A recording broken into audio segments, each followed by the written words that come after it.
नमस्कार श्रोते हो. दीपक रेगे कथाकथन चॅनलवर तुम्हा सगळ्यांचं मनापासून स्वागत.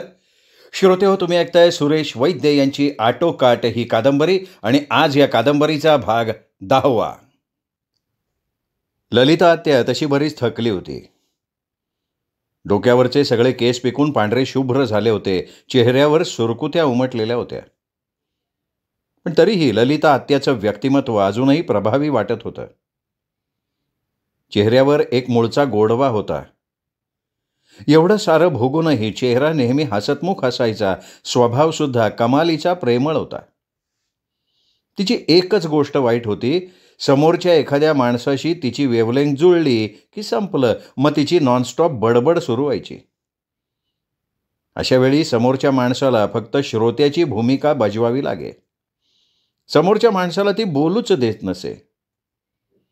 एक मात्र खरं, ललिता आत्याकडे विषयांना तोटा नव्हता. अगदी कोंबडी अंडी कशी घालते इथपासून बंदुकीचे निराळे प्रकार आणि त्यांना लागणारा दारूगोळा कशा प्रकारचा असतो यावर ललिता आत्या अस्खलितपणे बोलू शकत असे. म्हणूनच इंद्रजितचं ते प्रभावी व्यक्तिमत्व आणि त्याचं खानदानी वागणं पाहून ललिता आत्या त्याच्यावर एकदम खुश झाली होती. अनुपमानं त्याची ओळख करून देताच त्याने अगदी खाली वाकून आत्याच्या पायाला हात लावून नमस्कार केला होता. आत्या तर खुश झाली होती, पण खुद्द अनुपमासुद्धा काहीशी चकित झाली होती.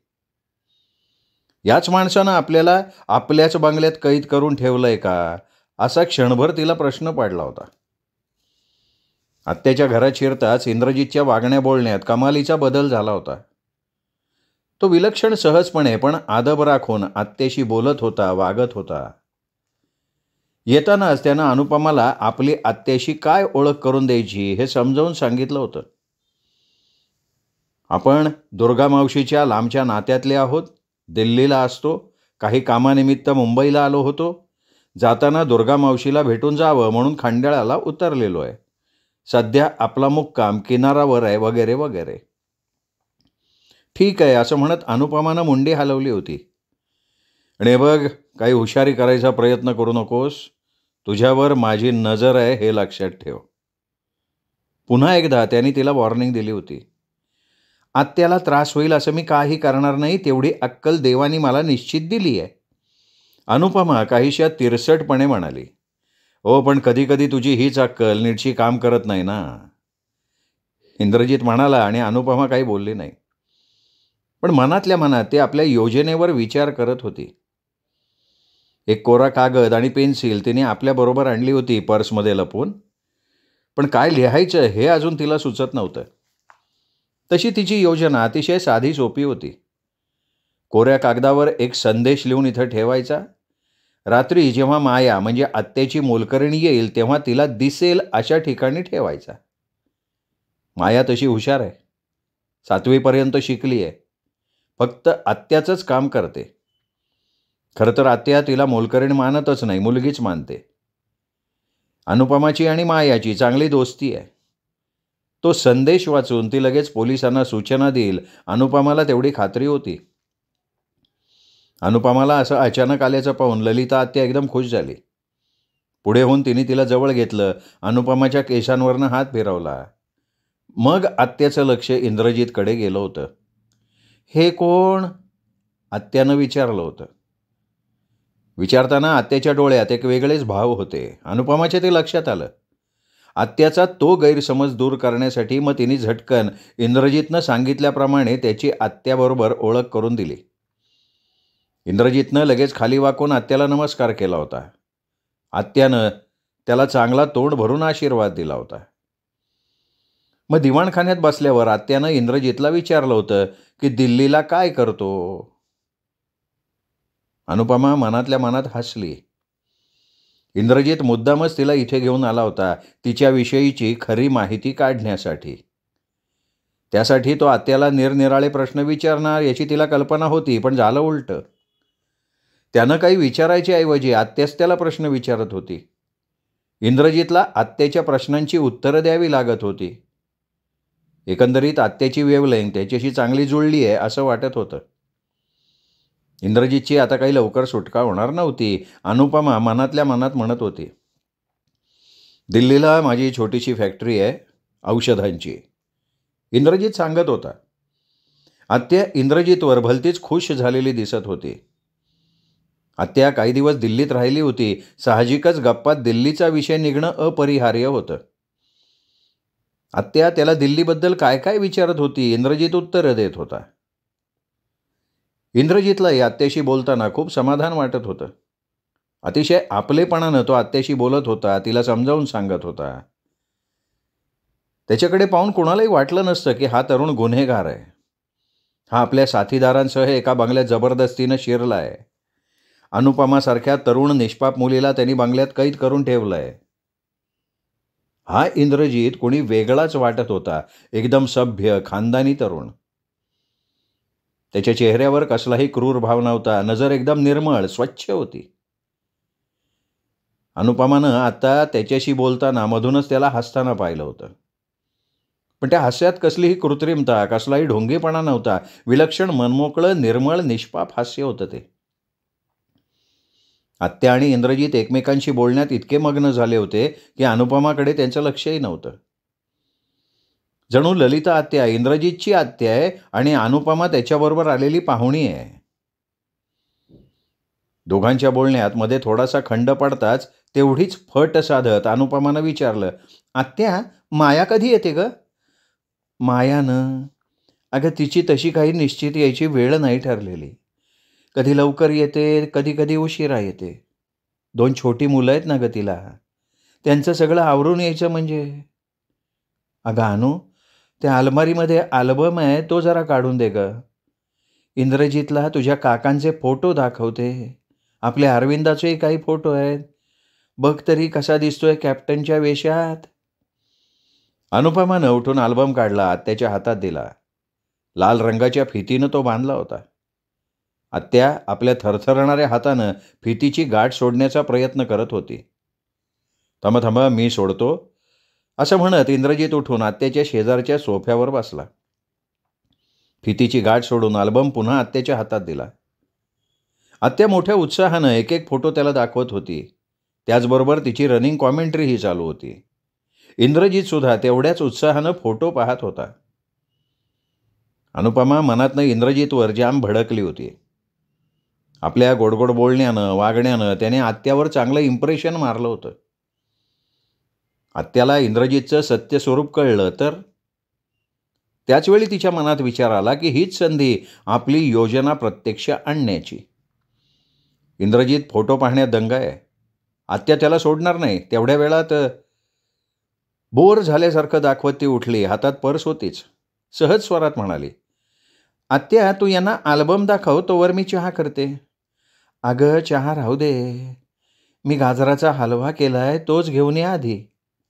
बरं, असं म्हणत हातातली पर्स सावरत अनुपमा किचनमध्ये आली. हलवा गरम करता करता चहाही करावा. तेवढा वेळ खूप झाला. 2 ओळी त्याला यायच्या. तिने गॅस पेटवला, चहासाठी आधण ठेवलं, मग कागद पेन्सिल काढण्यासाठी पर्सची झीप ओढली. तुझ्यासारख्या मुलीनं असं किचनमध्ये एकटीनं काम करू नये. तू चहा कर, तोपर्यंत मी हलवा गरम करतो. दारातनं इंद्रजितचा आवाज आला आणि त्या आवाजानं अनुपमा कमालीची दचकली.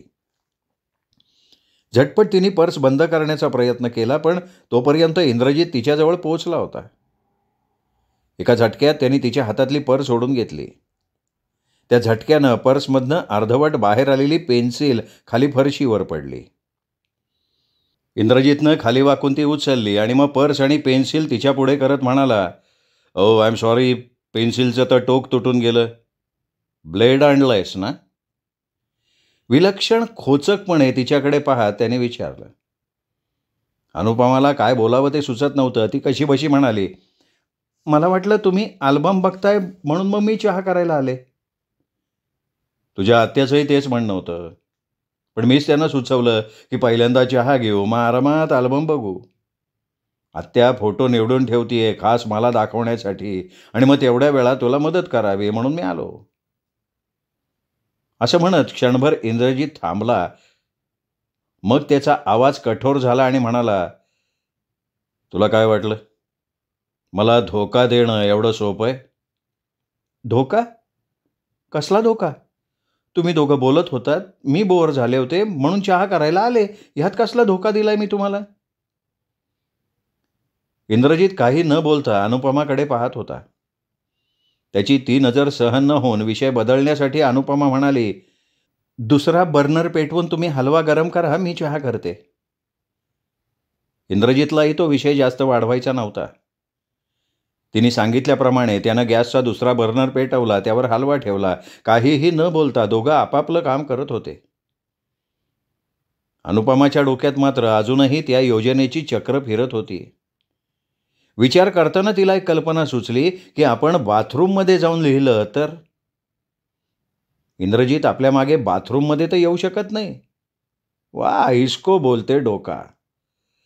अनुपमा आपल्या कल्पनेवर एवढी खुश झाली की नकळत तिच्या हालचालीत वेग आला, सगळ्या शरीरात उत्साह संचारला. आपली ही युक्ती सफल होणार याची तिला खात्री पटली. चहापान आटोपलं आणि ललिता आत्या आपले जुने निवडक फोटो दाखवत राहिले. त्या फोटोच्या वेळी घडलेला एखादा प्रसंग, एखादी आठवण सांगत राहिली.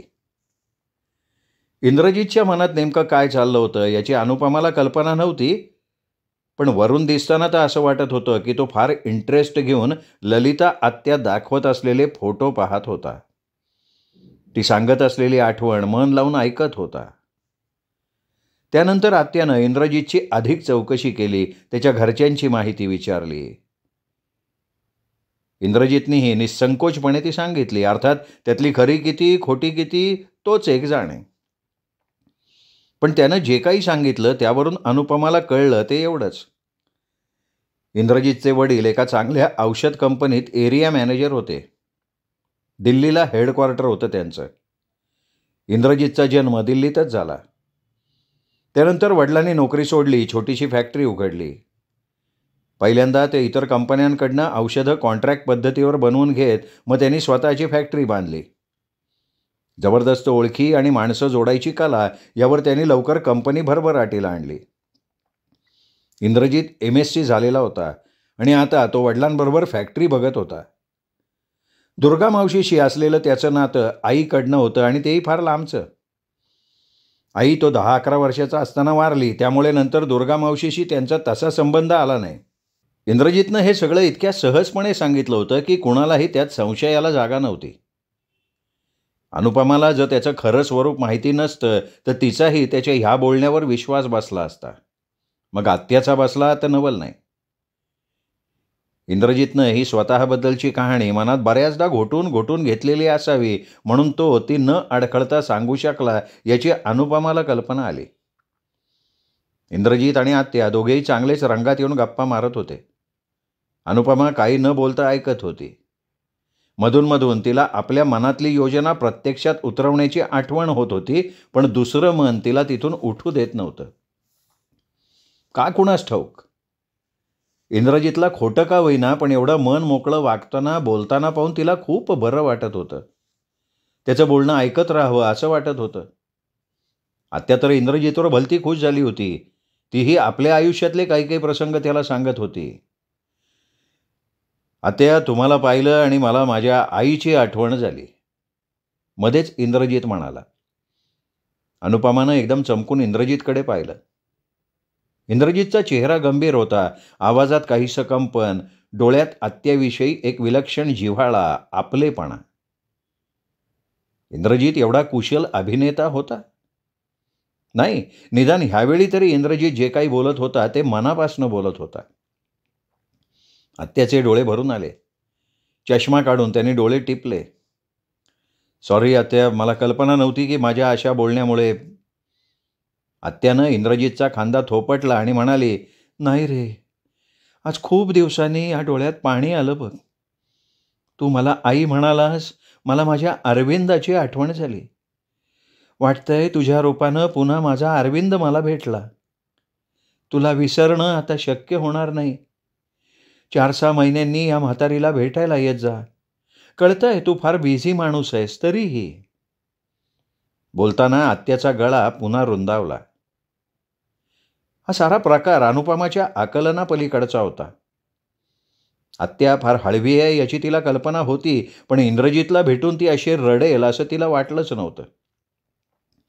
बिचाऱ्या आत्याला काय माहिती? ज्याला ती आपल्या अरविंद समान मानतीये त्यांनीच आपल्याला आपल्या बंगल्यात कैद करून ठेवलंय. फॅक्टरीचा मालक म्हणवून घेणारा हा माणूस एक भयानक गुन्हेगार आहे. अनुपमाला आता तिथं अधिक थांबणं अशक्य झालं. आत्याशी इंद्रजित खेळत असलेला हा भावनेचा खेळ तिला बघवेना, शिवाय आपली योजना, त्यासाठी तर ती इथे आली होती. अनुपमा उठली आणि सरळ बाथरूमकडे चालायला लागली. इंद्रजितला संशय येऊ नये म्हणून तिने अगदी सहज हालचाल केली होती. ती बाथरूमला जाते म्हणून काय सांगायचं? बाथरूममध्ये गेल्यावर तिने कागदाचे 2 समान तुकडे केले मुद्दाम. एक तुकडा इथेच कुठेतरी बाथरूममध्ये ठेवायचा आणि दुसरा किचनमध्ये लपवायचा. इंद्रजित हुशार आहे.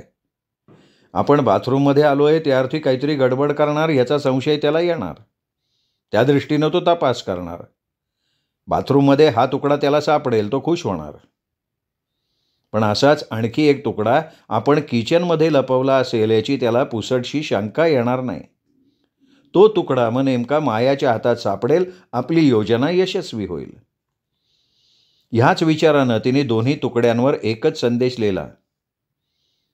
पेन्सिलचं टोक मागाशी तुटलं होतं इंद्रजितच्या हातनं. जाणून बुजून का अनावधानानं कोणास ठाऊक. पण त्यासाठी अनुपमा आडून बसणारी नव्हती. पेन्सिलच्या जागी तिने आयब्रो पेन्सिलचा उपयोग केला. संदेश लिहितानाही तिने मोठ्या चतुराईनं शब्दांचा उपयोग केला होता की त्यावरून मायाला नेमकी स्थिती तर कळावी, पण घाबरून जाऊन तिने काही वेडीवाकडी हालचाल करू नये. कागदाचा एक तुकडा तिने सोपकेसमध्ये साबणाच्या वडीखाली लपवला. आल्या आल्या कामाला सुरुवात करण्यापूर्वी हात स्वच्छ धुवायची मायाची सवय तिच्या परिचयाची होती. म्हणजे आल्या आल्या मायाच्या हातात तो संदेश मिळणार होता. दुसरा तुकडा तिने ब्राच्या आत लपवला. संधी मिळताच तो ती किचनमध्ये लपवणार होती. अनुपमा पुन्हा बैठकीच्या खोलीत आली तेव्हा हृदय धडधडत होतं. काहीशी उत्तेजित झालेली होती ती. काही वेळ आणखी इंद्रजित आत्याबरोबर गप्पा मारत बसला. मग थोड्या वेळानं रिस्टवॉचमध्ये बघत अनुपमाला म्हणाला, बराच वेळ झालाय, आता निघायला हवं. अनुपमा काही बोलण्यापूर्वी आत्या म्हणाली, अरे हे काय, लगेच निघालात तुम्ही लोक? हो आत्या, आता निघायला हवं. जाता जाता थोडंफार सामान खरेदी करायचं आहे. पुन्हा दिल्लीला जाण्यापूर्वी एकदा भेटून जाईन मी. असं म्हणत इंद्रजित उठून उभा राहिला. इतका वेळ प्रसन्न असणारा, हसरा असणारा आत्याचा चेहरा एकदम उदास झाला. ती काहीशा अनिच्छेनं म्हणाली, हां बाबा, जायला तर हवं तुम्हा लोकांना, पण ह्या म्हातारीची आठवण ठेव हो. आत्या, तुम्हाला विसरणं कसं शक्य आहे? अनु, जरा स्वयंपाकघरातला लाडवाचा डबा घेऊन ये ग. जाताना तोंड गोड कर बाबा. अनुपमाला तेच हवं होतं. पडत्या फळाची आज्ञा मानून अनुपमा किचनमध्ये गेली. दुसरा संदेश कुठे ठेवायचा आहे तिने आधीच मनाशी ठरवलेलं होतं. इंद्रजित काही पुन्हा आता स्वयंपाकघरात येणार नव्हता. अनुपमानं ब्रामधनं कागदाचा तुकडा काढला. मॅचबॉक्स अर्धवट उघडली. कागदाची घडी अर्धवट आत अर्धवट बाहेर राहील अशा प्रकारे ठेवली. मॅचबॉक्स बंद केला. कागद आता इतरत्र पडणार नव्हता. शिवाय आल्या आल्या माया गॅस पेटवायला जाईल तेव्हा तिच्या हातात पडणार होता. लाडवाचा डबा घेऊन अनुपमा बाहेर आली तेव्हा चेहरा आता विलक्षण शांत, तणावरहित वाटत होता. योजनेप्रमाणे काम झालं होतं. आता इंद्रजितच्या कैदेतनं सुटायला जास्त दिवस नव्हते. आत्यानं आपल्या हातानं दोघांना लाडू खायला घातला. मग इंद्रजित रुमालानं तोंड पुसत बाथरूमच्या दिशेनं गेला. अच्छा, म्हणजे याला आपला संशय आला होता तर. आत्यानं पुन्हा एकदा अनुपमाला आपल्या जवळ घेतलं आणि म्हणाली, फार चांगला मुलगा आहे. मला तर आपल्या अरविंदचीच आठवण आली त्याला पाहिल्यावर. पुन्हा येशील तेव्हा याला घेऊन ये. अनुपमानं नुसती मान डोलवली. वाटलं आत्याच्या गळ्यात पडावं आणि तिला खरं काय ते सांगून टाकावं, पण इंद्रजितमध्ये आत्या अरविंदाला पाहायला लागली होती. तिला इंद्रजितचं खरं स्वरूप कळलं तर जबरदस्त धक्का बसेल. कितीतरी दिवसांनी आत्या एवढी प्रसन्न, एवढी आनंदी दिसतीये. तिचा हा आनंद आपण हिरावून घ्यायचा? इंद्रजित परत आला होता. अनुपमानं त्याच्याकडे पाहिलं, पण त्याचा चेहरा शांत होता, जसा मगाशी होता तसाच. आत्याचा निरोपही त्यांनी मोठ्या आस्थेनं घेतला. पुन्हा यायचं आश्वासन दिलं. जिना उतरून ते खाली आले तेवढ्यात इंद्रजित एकदम थबकला. पॅन्टचा खिसा चाचपत म्हणाला, "अरे, गाडीची चावी वरती राहिली वाटतं. 1 मिनिट हलू नको कुठे." तो पुन्हा वर गेला.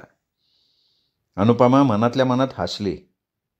आता पळून जायचे कष्ट कशाला घेईन मी? आता तुला पळता भुई थोडी होईल.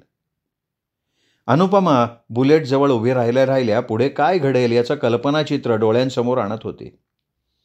आपली योजना सफल होणार याबद्दल तिला खात्री होतीच.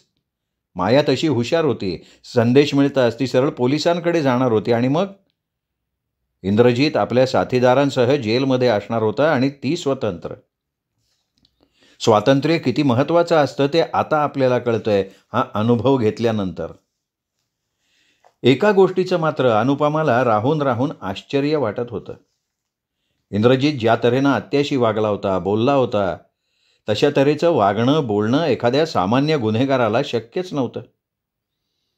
तिने इंद्रजितचा आवाज गहिवेरलेला ऐकला होता. आईच्या आठवणीनं क्षणभर का होईना त्याचा चेहरा विलक्षण विषण्ण झालेला पाहिला होता. इंद्रजितचं यातलं खरं रूप कोणतं? तिला कैद करून ठेवणारं? तिच्याशी कठोरपणे वागणारं? का आपल्या खानदानी वागण्या बोलण्यानं आत्यावर इम्प्रेशन मारणारं? इंद्रजित बुलेटची चावी घेऊन खाली आला. थोड्याच वेळात बुलेट परतीची वाट चालायला लागली. संपूर्ण रस्ताभर इंद्रजित गप्प होता. कदाचित आत्याशी झालेल्या बोलण्यानं, निघालेल्या जुन्या आठवणीनं. अनुपमाही गप्प होती. मायासाठी तिने जो काही संदेश सोडला होता त्याचाच विचार तिच्या मनात घोळत होता.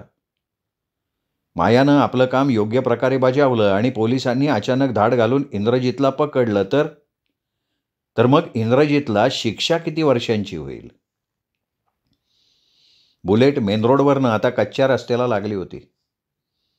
अनुपमाला आता पहिले इतकी भीती वाटत नव्हती, तरीही तिने इंद्रजितचे खांदे घट्ट धरून ठेवले होते. पुढचा रस्ता आणखीन खराब होता. खाजगी रस्त्याचा बोर्ड मागे पडला. आता हा रस्ता किनाराचा होता. अधिक बिकट, कच्चा, खाचखळग्यांनी भरलेला. अचानक निम्म्या रस्त्यावर इंद्रजितनं बुलेटचं इंजिन बंद करून टाकलं. अनुपमाला त्याच्या ह्या कृतीचं मुळीच आश्चर्य वाटलं नाही. तिच्या लक्षात आलं, बाथरूममधला संदेश इंद्रजितच्या हाताला लागलाय. मगापासून त्याच्या गप्प राहण्याचं कारण आता तिच्या लक्षात आलं. खाली उतर. अनुपमा खाली उतरली. चेहऱ्यावर मुद्दाम आश्चर्याचे आणि भयभीत झाल्याचे भाव आणले तिने. मी का थांबलो माहितीये? इंजिनमध्ये काहीतरी गडबड झाली असणार. गडबड इंजिनमध्ये नाही, तुझ्या डोक्यात आहे. जाताना तुला 3-3 वेळा बजावलं होतं, कसलीही चलाखी करू नकोस. असं म्हणत इंद्रजितनं पॅन्टच्या खिशातनं तोच कागदाचा तुकडा काढला. तू माझ्या सहनशक्तीचा पुन्हा एकदा गैरफायदा घ्यायचा प्रयत्न केलाय सानू. हे काय आहे? तिच्यासमोर कागदाची घडी उलगडत त्यांनी त्यातला मजकूर वाचला. माया, सरळ पोलीस स्टेशनला जाऊन कंप्लेंट कर. आमच्या खंडाळ्याच्या किनारा बंगल्यात 3 गुन्हेगार लपून बसलेत. मलाही त्यांनी कैद करून ठेवलंय. आत्याला यातलं काही सांगू नकोस आणि ही चेष्टा समजू नकोस. मी अतिशय संकटात आहे. आणू. अनुपमानं आपल्या खालच्या ओठांवर दात रोवले, मान खाली घातली. मग मोठ्या प्रयासानं तिने डोळ्यात पाणी आणलं. इंद्रजितकडे पाहिलं. काहीसं घाबरल्यासारखं करत म्हणाली, चुकलं माझं, मला मारू नका प्लीज. असं म्हणत ती 2 पावलं मागे सरकली. इंद्रजित नुसता तिच्याकडे पाहत होता.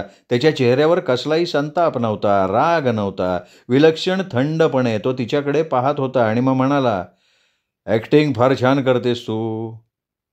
मला मारू नका, माझं चुकलं. हे असलं नाटक करशील ना तर खरोखर राग येऊन मारीन बरं का तुला. अनुपमा काही बोलली नाही. इंद्रजितनं खिशातनं लायटर काढला, खटका दाबून पेटवला. त्याच्या ज्योतीवर तो कागद धरला. अगदी बोटाच्या चिमटीपर्यंत जळत आल्यावर खाली टाकला. बुटानं घासून राख इतरत्र उडवली. आणि मग पुन्हा तशाच प्रकारे पॅन्टच्या दुसऱ्या खिशातनं दुसरा कागदाचा तुकडा काढला. नजर अनुपमाच्या चेहऱ्यावर रोखली. बोलला काहीच नाही. या वेळेला अनुपमाला मुळीच अभिनय करावा लागला नाही. तिच्या डोळ्यांसमोर क्षणभर अंधार पसरला. वाटलं आता आपण तोल जाऊन खाली पडू. बुलेटचा आधार घेऊन ती कशीबशी उभी राहिली. हा कागद त्याच्या हाताला कसा लागला हेच तिला कळेना. हे हे कसं कळालं? ती इतकी गडबडून गेली होती की त्यालाच तिने प्रश्न विचारला. तू मला एवढं मूर्ख समजलीस का? असं म्हणत इंद्रजितनं त्याही कागदाला आग लावली. त्या कागदाबरोबर अनुपमाची योजना त्याने पायाखाली तुडवून टाकली. कोरड्या डोळ्यानं ती त्या राख झालेल्या कागदाच्या तुकड्याकडे बघत होती. स्वतंत्र होण्याचं तिचं स्वप्न आता फक्त स्वप्नच राहिलं होतं. बस. बुलेटला किक मारत इंद्रजित म्हणाला. नाही बसणार. अनुपमानं आता एकदम आक्रमक पवित्रा घेतला. सुटण्याची आशाच संपुष्टात आल्यावर आता ती एकदम बिथरल्यासारखी झाली होती. चल लवकर बस. इंद्रजितचा स्वर आता काही कठोर झाला होता. बऱ्याच वेळापासून तू माझ्या सहनशक्तीची परीक्षा बघतीयस, पण सहनशक्तीला काही मर्यादा असते आणि ती मर्यादा मला सोडायला लावू नकोस. तुम्हाला जे काही करायचंय ते करावं, मला नाही परवा. अनुपमाच्या आवाजात आता एक जिद्द होती, त्याचबरोबर एक ठामपणा. तिचे सुटकेचे सगळे प्रयत्न विफल झाले होते, त्यामुळे तिला आता त्याची भीती वाटत नव्हती. करून करून तो काय करणार होता, या शेवटच्या टोकाच्या विचाराला ती आली. इंद्रजितनं तिचा दंड धरला आणि म्हणाला, जास्त शहाणपणा करू नकोस, मुकाट्यानं गाडीवर बस. नाही बसणार. एकदा सांगितलं ना, तुम्हाला जायचं तर जा, मी पायी येईन चालत. क्षणभर दोघेही एकमेकांकडे पाहत राहिले, जणू एकमेकांच्या सहनशक्तीचा अंदाज घेत असल्यासारखे. शेवटी इंद्रजितनंच माघार घेतली आणि म्हणाला, ठीक आहे, तुला पायी चालायची एवढीच हौस आहे तर मग माझं काय जातंय, मी येतो तुझ्या मागे मागे. त्या कच्च्या रस्त्यावरनं चालणं आणखीन कठीण होतं. प्रत्येक पाऊल जपून टाकावं लागत होतं. किनारा अजून बराच लांब होता. इंद्रजितनं बुलेट स्टार्ट केली आणि तो तिच्या मागोमाग यायला लागला. अनुपमानं मुळीच मागे वळून पाहिलं नाही. यावेळी इंद्रजितला तिने मुळीच भीक घातली नव्हती, त्याच्या सांगण्याप्रमाणे वागली नव्हती. इंद्रजित उचलून आपल्याला गाडीवर बसवेल अशी एक अंधुक भीती तिला वाटली होती, पण इंद्रजितनं तसं काही केलं नव्हतं. शेवटी तिच्या जिद्दीपणापुढे त्याला मान तुकवावी लागली होती. तेवढ्यानं का होईना अनुपमा मनोमन खुश झाली. संध्याकाळ व्हायला आली होती. उन्हं एकदम पिवळी पडली होती. थंड वारा सुटला होता. तसं म्हटलं तर प्रवास काही फारसा लांबचा नव्हता. खंडाळ्यापासून वडगाव फार तर 30-35 किलोमीटर. ते आरामात गेले होते, आरामात आले होते. फक्त हा जो थकवा आला होता ना, तो मानसिक होता. बंगल्यात पोहोचल्या पोहोचल्या पहिल्यांदा चांगला कडक चहा करून प्यायचा. इंद्रजितचे दोन्ही जोडीदार कुठे असतील? कुठेही असोत, निश्चित ते आपल्याला बघून लपून बसतील. आपल्यासमोर ते का येत नाहीत याचा अजूनही तिला नीटसा उलगडा झालेला नव्हता. विचारांच्या तंद्रीत चालत असताना अचानक तिच्या कापडी बुटाच्या वरच्या फटीतनं एक छोटासा दगड आत शिरला, टोचायला लागला. चालणं कठीण झालं. शेवटी ती उभी राहिली. ज्या बुटात खडा गेला होता तो पाय दुसऱ्या पायावर आडवा धरायला लागली, शरीराचा सगळा भार एकाच पायावर तोलत. त्याचवेळी मागून येणाऱ्या इंद्रजितनं बुलेटचा हॉर्न दिला, गमती खातर. खडा काढण्याच्या नादात असलेली अनुपमा त्या आवाजानं दचकली, घाबरली. तिने मागे पाहिलं आणि त्याचवेळी एका पायावर भार देऊन उभ्या असणाऱ्या तिच्या शरीराचा तोल गेला. त्यातून खाली बारीक खडे, दगड. ती दणकन खाली आपटली. तरीही तिने पडताना स्वतःला सावरायचा प्रयत्न केला, म्हणूनच केवळ थोडक्यात वाचली. नाहीतर डोकं खालच्या दगडावर आपटलं असतं. पण डोकं वाचलं असलं तरी गुडघा दुसऱ्या दगडावर दांड दिशी आपटला. डोक्यातनं एक सणसणीत चमक गेली पार मेंदूपर्यंत. गाल खालच्या बारीक खड्यांवर घासले गेले. डावा गाल खरचटला, साल्टं निघाली. तिच्या डोळ्यात टच्चकन पाणी आलं. उठण्याचा प्रयत्न केला तशी मेंदूतनं झिणझिण्या उठल्या. त्याचवेळी मागे बुलेटचं इंजिन बंद होण्याचा आवाज तिने ऐकला. कमरेतही जबरदस्त चमक भरली होती. वेदना सहन करण्याच्या पलीकडच्या होत्या. इंद्रजितनं आपल्याला दोन्ही हातांवर उचललंय हे तिला कळत होतं, पण प्रतिकाराची शक्तीच तिच्यात उरलेली नव्हती. श्रोते हो, हा होता भाग 10वा. भाग 11वा उद्या. तोपर्यंत नमस्कार मित्रो.